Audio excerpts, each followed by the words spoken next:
Po letih vlaganj v objekt Tončkovega doma z okolico bodo sedaj pričeli z novim projektom, s katerim želijo nadgraditi, dograditi in dopolniti ponudbo v okviru Lisce kot osrednje turistične športno-rekreativne točke.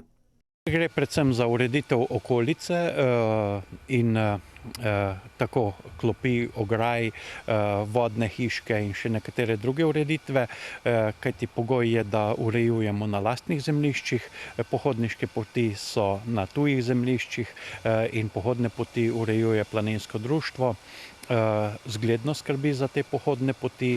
Kar pa je predpogoj za priljubljenost turistične točke. To tudi potem omogoča, da je Lisca primerno dostopna, da so dostopi primerno urejeni in za pohodnike varni.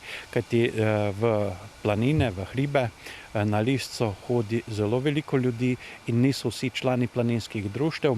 Ker se na občini zavedajo pomena zgledno urejenih prostorov in okolice tovrstnih projektov, v zadnjih letih vanje tudi vlagajo znatna finančna sredstva. Turistična ponudba je izredno pomembna in ta kompleksna turistična ponudba, kjer ne gre zgolj za gostinsko ponudbo, nočitev, ampak za povezano šport, rekreacijo, turizem, oddih, prosti čas in vse to nudi Lisca v nekem primernem prepletu in na tak način je pripravljen tudi ta projekt po Jurkovih poteh. Vrednost projekta, ocenjenega na dobrih 320 tisoč evrov, bodo zaključili v prihodnjem letu.